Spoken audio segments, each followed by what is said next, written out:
नमस्कार, सत्यहिंदी.com पर आपका स्वागत। मैं हूं शैलेश। आज के एपिसोड की शुरुआत मैं आंध्र प्रदेश की एक घटना से करना चाहूँगा। आंध्र प्रदेश के एक डॉक्टर के सुधाकर को विशाखापत्तनम में 2 दिन पहले बुरी तरह पीटते हुए एक वीडियो वायरल हुआ था। इसमें पुलिस के लोग सुधाकरन को पीट रहे थे। उनके ऊपर कोई कपड़ा नहीं था, उनका शर्ट फाड़ दिया गया था, निकाल दिया गया था, हाथ पीछे की तरफ बंधा हुआ था और उन्हें घसीट कर पुलिस ले जा रही थी। ये वीडियो वायरल हुआ। मैं यहाँ पर ये उल्लेख करना चाहता हूँ कि डॉक्टर के सुधाकर वो व्यक्ति हैं जिन्होंने 1 महीने पहले आंध्र प्रदेश के अस्पतालों में पीपीई किट और मास्क की कमी को लेकर सवाल उठाया था। उनका बयान, उनका वीडियो जो है वो जारी हुआ था और उसके तुरंत बाद आंध्र प्रदेश सरकार ने उनको नौकरी से बर्खास्त कर दिया था। ये एक अजीब तरह की घटना है कि अगर डॉक्टर या स्वास्थ्यकर्मी ये आवाज़ उठाते हैं कि अस्पताल में पीपीई किट और मास्क की कमी है तो उन्हें नौकरी से निकाल दिया जाता है। लेकिन आंध्र प्रदेश में जगन मोहन रेड्डी की सरकार ने ये कर दिया। इसके बाद 2 दिन पहले की जो घटना हुई उसमें पुलिस ने ये कहा कि डॉक्टर सुधाकर जो है वो ड्रंक थे, शराब पिए हुए थे और अच्छा व्यवहार नहीं कर रहे थे। बहरहाल ये इसकी जांच पड़ताल होगी और जब हाई कोर्ट में मामला पहुंच गया है तो हाई कोर्ट ही इसके बारे में बताएगी। लेकिन जो वीडियो से, जो फ़ोटो से दिख रहा था उसमें कहीं से भी नहीं लग रहा था कि अभद्र व्यवहार डॉक्टर सुधाकर कर रहे थे। जाहिर सी बात है कि इन दिनों पुलिस को छूट मिली हुई है, वो किसी के साथ भी कुछ भी कर सकती है, किसी को भी डरा सकती है, आतंकित कर सकती है। उत्तर प्रदेश में एक घटना हुई थी जिसमें कि एक डॉक्टर को एक पेशेंट का इलाज करने के कारण गिरफ्तार कर लिया गया था। उस समय स्थिति ये थी, थोड़े दिन पहले की, कुछ सप्ताह पहले की बात है, उस समय प्राइवेट डॉक्टरों को रोगियों के इलाज की अनुमति नहीं दी जा रही थी और उन्होंने इलाज किया, उसमें कोरोना पॉजिटिव निकला तो उनके ही डॉक्टर के ही खिलाफ कार्रवाई की गई। ये शर्मनाक घटनाएं हैं, लेकिन ऐसी घटनाएं होती रहती हैं और जाहिर सी बात है कि जब ऐसी घटनाएं होंगी तो कोई डॉक्टर अपना काम ठीक से कैसे कर पाएगा। लेकिन आंध्र प्रदेश में डॉक्टर सुधाकर के मामले में एक अच्छी बात ये हुई है कि आंध्र प्रदेश हाई कोर्ट ने सुओ मोटो यानी अपनी तरफ से इस मामले पर, इस फोटो पर, रिपोर्ट पर कॉग्निजेंस लिया और आंध्र प्रदेश सरकार को नोटिस जारी किया है और उन्होंने एक तारीख दी है और वहाँ के चीफ सेक्रेटरी को कहा है कि वो खुद अदालत में हाजिर हों कि ऐसा ये सब डॉक्टर सुधाकर के साथ कैसे हुआ, इसके बारे में बताएं। इसके साथ साथ डॉक्टर सुधाकर को भी कोर्ट में पेश करने का निर्देश जो है वो कोर्ट ने दिया है। ये बहुत ही अच्छी बात है। जस्टिस राकेश कुमार और जस्टिस के सुरेश रेड्डी ने ये एक ऐतिहासिक और महत्वपूर्ण फैसला किया है और एक तरह से जो डॉक्टर हैं, जो स्वास्थ्यकर्मी हैं, उनके हितों की रक्षा की तरफ पहला कदम बढ़ाया है। तो ये तो दोस्तों किस तरह से लॉकडाउन में हमारे साथ व्यवहार हो रहा है, किस तरह से लोगों के जो लोकतांत्रिक अधिकार हैं उनको छीनने की कोशिश की जा रही है, उसका उदाहरण है। आप आवाज़ नहीं उठा सकते। अगर अस्पताल में कभी है तो कोई आम आदमी नहीं उठा सकता, कोई डॉक्टर उठा नहीं सकता, क्योंकि इससे सरकार जो है वो नाखुश होती है। पीपीई किट का इंतज़ाम करना सरकार का काम है, मास्क का इंतज़ाम करना सरकार का काम है। सरकार इस काम को नहीं कर पा रही थी और तब डॉक्टर सुधाकर ने अगर आवाज़ उठाई तो फिर वो एक गुनाह हो गया और उसके 1 महीने बाद किसी आरोप में, मुझे नहीं मालूम कि उन पर नशे में होने का आरोप सही है कि नहीं है, अगर सही भी है तो पुलिस को उनकी पिटाई का अधिकार नहीं मिल जाता। पुलिस उनको ज़्यादा से ज़्यादा गिरफ्तार कर सकती थी और गिरफ्तार करके कोर्ट में पेश कर सकती थी। पुलिस को उनके कपड़े उतारने का या फाड़ने का अधिकार नहीं मिल जाता था। पुलिस को उनका हाथ पीछे की तरफ बांधने का अधिकार नहीं मिल जाता था। ये सरासर अन्याय है और मैं इस बात को बार बार उठा रहा हूँ कि लॉकडाउन के बहाने हमारे लोकतांत्रिक अधिकारों को खत्म किया जा रहा है। सिर्फ यही नहीं हो रहा है, लॉकडाउन में सिर्फ कोरोना के इलाज की बात चल रही है। ज़्यादातर सरकारी अस्पताल कोरोना अस्पताल में परिवर्तित कर दिए गए हैं और बाकी रोगियों का क्या हो रहा है इसकी कोई चिंता नहीं है। मेरे पास कुछ आंकड़े हैं जो मैं आपके सामने रखना चाहता हूँ। भारत में विभिन्न तरह की जो बीमारियां हैं उससे करीब 18,600 लोगों की रोज़ मौत हो रही है। ये सरकार के आंकड़े हैं। सिर्फ टीबी से 1232 के करीब मरीज रोज़ मरते हैं। कोरोना से जो मौत की स्थिति भारत में है 100 से लेकर 150 तक। ये सोचने की बात है कि सारा ध्यान सिर्फ कोरोना की तरफ होना चाहिए या बाकी जो मरीज हैं उनकी तरफ भी ध्यान दिया जाना चाहिए। क्या बाकी मरीजों को इलाज का अधिकार नहीं है? क्या बाकी मरीज अगर उनको सांस की बीमारी है, अगर उनको दिल की बीमारी है, उनको कैंसर है, उनको डायलिसिस की ज़रूरत है, उनको अगर और किसी भी तरह की बीमारी है, तो क्या उनका अधिकार खत्म हो गया? सरकारी अस्पताल कर नहीं रहे हैं। प्राइवेट अस्पतालों की जो स्थिति अभी भी कर रखी गई है, वहाँ या तो मरीज पहुँच नहीं रहे हैं, पहुँचने पर भी बहुत तरह की इतनी सावधानियाँ ली जा रही हैं कि इलाज एक खुले और स्वतंत्र वातावरण में होना चाहिए, इसका माहौल जो है वो दिखाई ही नहीं देता है। दरअसल हमारे सामने एक बात बहुत साफ साफ दिखाई दे रही है कि भारत में जो कोरोना से लड़ने की पूरी तैयारी है वो अमेरिका और यूरोप से प्रभावित है। देखिए, मैं यहाँ पर जो हमारे सामने आंकड़े हैं उनको मैं आपके सामने रखूँगा और ये आंकड़े साफ करते हैं कि जो समस्या अमेरिका में है, जो समस्या यूरोप में है, वही समस्या यहाँ नहीं है। और ये पहली बार नहीं हुआ है। दुनिया में कई ऐसी बीमारियाँ हैं जो एक वातावरण में, एक माहौल में, एक देश में उसका ज़्यादा प्रभाव होता है और दूसरे देश में उसका कम प्रभाव होता है। तो अगर हम उसको देखें तो अगर 10 लाख लोगों में कितने लोगों की कोरोना से मौत हो रही है, तो हमारे पास जो आंकड़ा है उसमें 10 लाख में भारत में 2 लोगों की मौत की घटना की रिपोर्ट हो रही है।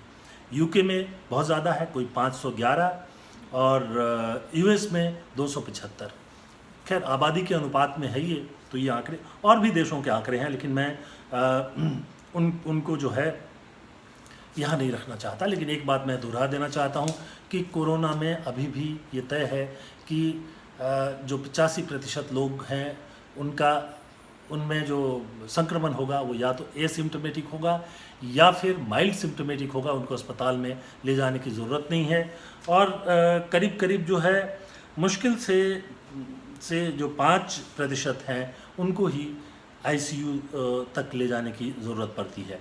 तो इस छोटे से नंबर के लिए जो पूरी स्वास्थ्य व्यवस्था है उसको, उसके ढांचा को ख़त्म कर दिया गया है, दूसरे रोगियों के अधिकारों को ख़त्म कर दिया गया है। और क्या हम इससे कुछ बड़ा हासिल कर रहे हैं?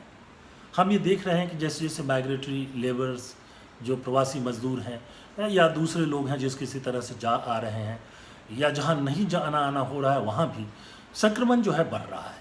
और जितने भी दुनिया भर के महामारी विशेषज्ञ हैं वो इस बात को अब खुलकर कहते हैं कि महामारी मतलब संक्रमण तो बढ़ेगा।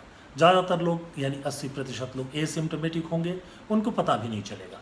जो बाकी के 20% बच गए उनमें से भी जो 15% के करीब होंगे उनको बहुत माइल्ड सिम्टम्स होंगे, उनको अस्पताल जाने की ज़रूरत भी नहीं है। 5% को अस्पताल ले जाने की ज़रूरत पड़ेगी, उसमें से ही बहुत थोड़े को आईसीयू में रखने की ज़रूरत पड़ेगी। लेकिन इन आंकड़ों पर ऐसा नहीं लग रहा है कि सरकार जो है अब भी ध्यान दे रही है। ऐसा लग रहा है कि जो अमेरिका और जो यूरोप का आंकड़ा है उसके आधार पर हमारे यहाँ भी अभी भी नीति बनाई जा रही है। जब मार्च में लॉकडाउन हुआ, मैं मानता हूँ कि आंकड़े नहीं थे, भारत में कैसा रिएक्शन होगा ये सब चीज़ें नहीं थी, और उसके बाद जो है वो एक रणनीति बनाई गई। वो रणनीति आज रेलिवेंट है कि नहीं है वो कौन बताएगा। मैं सरकार से ये जानना चाहता हूँ कि हमारे यहाँ कौन कौन से एपिडेमियोलॉजिस्ट जो हैं या महामारी विशेषज्ञ हैं वो इसकी नीति बना रहे हैं। क्या इसकी नीति राजनेता और अफसर मिलकर बना रहे हैं या फिर कोई महामारी विशेषज्ञ भी है? हमने अभी तक उसका नाम सुना नहीं है। हमने आईसीएमआर के नाम तो सुना, आईसीएमआर की जो अपनी स्थिति है उस पर हम पहले भी बोल चुके हैं, और आगे जो स्थिति रहेगी वो हम कहेंगे ही। डिसास्टर मैनेजमेंट अथॉरिटी है, उसके बारे में भी जो स्थितियां हैं वो साफ हैं, लेकिन ऐसा दिखाई दे नहीं रहा है कि जो महामारी विशेषज्ञ हैं, जो डॉक्टर हैं, जो वो लोग भारत सरकार की नीतियां बना रहे हैं। आप अगर देखें कि भारत में कोरोना संक्रमण जो है, क्या उसकी क्या स्थिति है, क्या उसकी तुलना यूरोप से की जानी चाहिए, अमेरिका से की जानी चाहिए, या जो हमारे पड़ोसी देश हैं उनसे किया जाना चाहिए। अब हमारे पास जो है वर्ल्डोमीटर के कुछ आंकड़े हैं।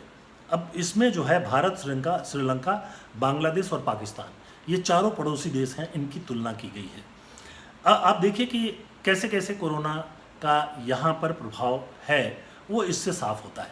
श्रीलंका में पहला केस जो आया 27 जनवरी को, भारत में पहला केस आया 29 और 30 जनवरी को, पाकिस्तान में पहला केस आया करीब करीब महीने भर बाद 26 फरवरी को, और बांग्लादेश में पहला केस आया 8 मार्च को। और हमारे पास जो आंकड़े हैं वो 8 मई तक के हैं। उसको अगर आप देखें तो बांग्लादेश में 8 मई तक 13,134 केस पॉजिटिव मिले थे, भारत में 59,693 केस पॉजिटिव मिले थे, पाकिस्तान में 26,435 केस पॉजिटिव मिले थे, और श्रीलंका में सिर्फ 824 केस मिले थे। और इसका एक कारण, महत्वपूर्ण कारण ये है कि इन चारों देशों में सबसे बेहतर स्वास्थ्य व्यवस्था जो है वो श्रीलंका में ही है।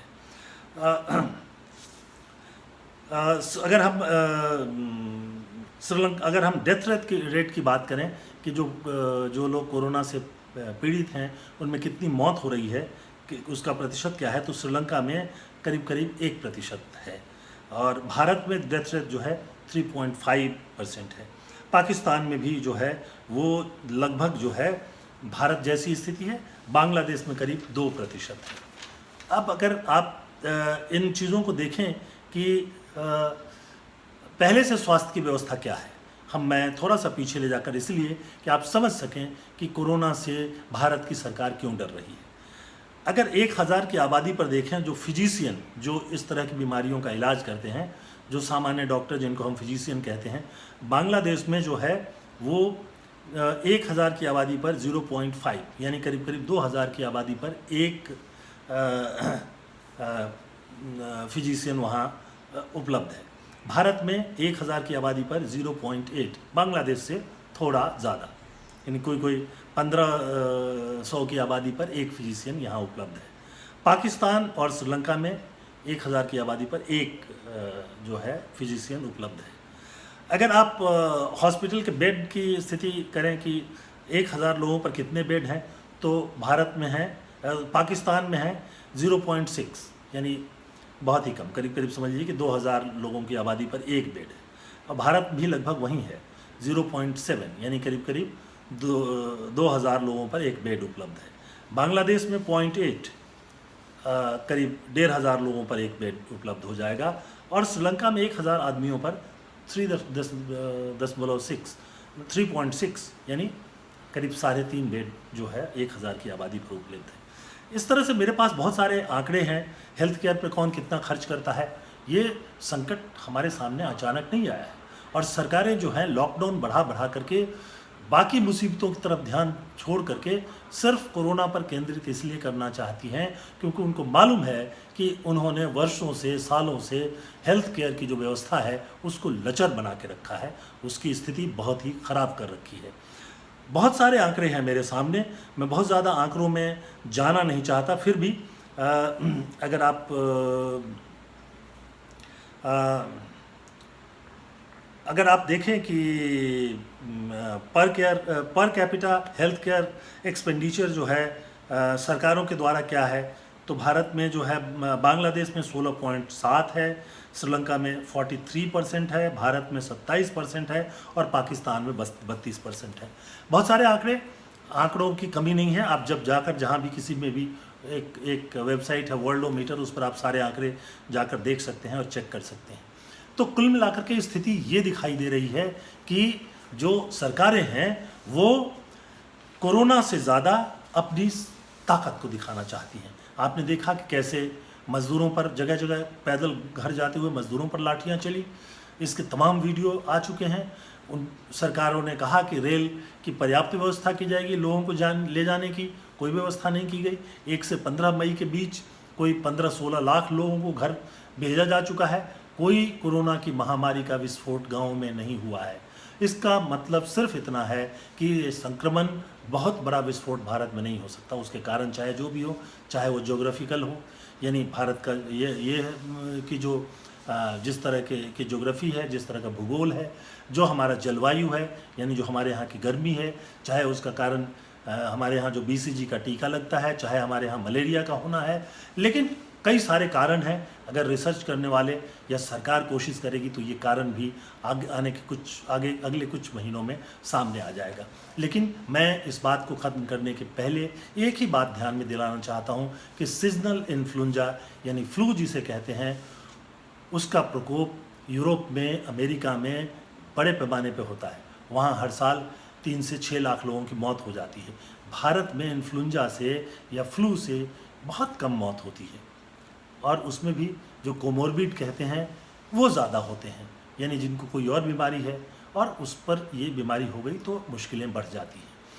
तो दोस्तों, कहना हमारा ये है कि भारत में कोरोना के संक्रमण के बारे में जो भी फैसला किया जा रहा है, वो जो रिपोर्ट यूरोप से आ रहा है और जो रिपोर्ट अमेरिका से आ रहा है, उसके आधार पर नहीं किया जाना चाहिए, बल्कि बांग्लादेश, पाकिस्तान, श्रीलंका में क्या हो रहा है, यहाँ तक कि नेपाल में क्या हो रहा है, उसके आधार पर होना चाहिए। एक और बात चलते चलते मैं कह देना चाहता हूँ कि जो ब्रिटेन में भी शुरू में जैसे स्वीडन चल रहा है हर्ड इम्यूनिटी के सिद्धांत पर, वैसे ही ब्रिटेन भी चल रहा था हर्ड इम्यूनिटी के सिद्धांत पर।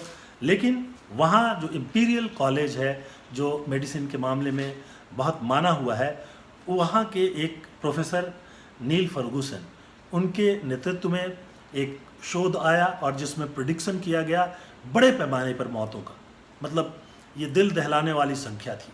तो जो देश इंक्लूडिंग ब्रिटेन, यानी ब्रिटेन भी पहले हर्ड इम्यूनिटी पर जाना चाहता था, लेकिन बाद में नील फर्गूसन और उनकी टीम की रिपोर्ट के बाद उन्होंने लॉकडाउन की नीति अपनाई। लॉकडाउन के बाद जो मौतें हुई हैं वो सामने है, 30,000 से ज़्यादा मौतें वहाँ भी हो चुकी हैं। बहरहाल, और स्वीडन की कोई बुरी स्थिति हो गई है ऐसी स्थिति नहीं है, और वहाँ पर मौतों के अलग कारण हैं, उस पर कभी हम अलग से बात करेंगे। लेकिन मैं यही कहना चाहता हूँ कि अब वहाँ के एक अखबार डेली टेलीग्राफ में 2 सॉफ्टवेयर इंजीनियर्स ने एक इनकी तरफ से एक रिपोर्ट छपी है, जिसमें ये कह रहे हैं कि नील फर्गूसन ये जो भविष्यवाणी कर रहे थे मौतों की, उसके लिए जो सॉफ्टवेयर इस्तेमाल कर रहे थे, वो सॉफ्टवेयर जो है वो बहुत पुराना था और उसमें बहुत सारी गलतियां होती हैं, उसमें एरर के चांसेस जो हैं बहुत सारे होते हैं। मैं कोई सॉफ्टवेयर एक्सपर्ट नहीं हूँ, मैं कह नहीं सकता, लेकिन वहाँ का एक महत्वपूर्ण अखबार है डेली टेलीग्राफ, उसने ये छापा है, तो नोटिस लेने के लायक है। शायद बाद में पता चलेगा। उनका कहना है कि ये बहुत पहले सॉफ्टवेयर इस्तेमाल होता था, उसी को आज भी यूज़ कर रहे हैं, उसमें एरर के चांसेस बहुत ज़्यादा हैं। हो सकता है कि नील फर्गूसन ने जो रिपोर्ट दी थी, जिसके आधार पर बड़े पैमाने पर मौतों की भविष्यवाणी की गई थी, वो रिपोर्ट इस गलत सॉफ्टवेयर के कारण हो, और अब तक जो आंकड़े सामने आए हैं, नील फर्गूसन और उनकी टीम, इंपीरियल कॉलेज की जो टीम है, उससे मैच नहीं करते हैं, यानी उनकी भविष्यवाणी जो है वो सही नहीं निकली। एक बात चलते चलते ये भी बता दूं कि नील फर्गूसन खुद लॉकडाउन के दौरान अपनी प्रेमिका से मिलने जाते थे, और जब ये बात खुल गई तो उनको अपने पद से जो है, वो जो ग्रुप जो था उससे इस्तीफ़ा देना पड़ा। बहरहाल, ये निजी मामला है, हम इस पर कुछ नहीं कह सकते, लेकिन सिर्फ इतना कहना चाहते हैं कि यूरोप और अमेरिका के अनुभव पर नहीं, बल्कि जो हमारे पड़ोसी देश हैं उसके अनुभव के आधार पर भारत की आगे की नीतियाँ बनाई जानी चाहिए। आपको हमारा विश्लेषण कैसा लगा, हमें ज़रूर बताइएगा। आप हमारी राय से सहमत नहीं हो तो भी हम आपका स्वागत करते हैं। आप अपनी जो दूसरी राय रखना चाहते हैं उसे रख सकते हैं। आप satyhindi.com पर लॉगिन करके अपनी राय वहां जाहिर कर सकते हैं। इसके अलावा हम ट्विटर, फेसबुक और यूट्यूब पर भी मौजूद हैं, और वहां भी आप हमसे जुड़ सकते हैं। आप हमारे वेबसाइट पर या इस वीडियो के बाद एक बटन देखेंगे डिस्क्रिप्शन का, उसमें जाकर आप ये पता कर सकते हैं कि किस तरह से आप सत्यहिंदी.com से और बेहतर ढंग से जुड़ सकते हैं। तो आज के लिए बस इतना ही। बहुत बहुत धन्यवाद। नमस्कार। सत्य हिंदी के और वीडियोस को देखने के लिए हमारे YouTube चैनल को सब्सक्राइब करें और सीधे नोटिफिकेशन पाने के लिए बेल आइकन दबाएं।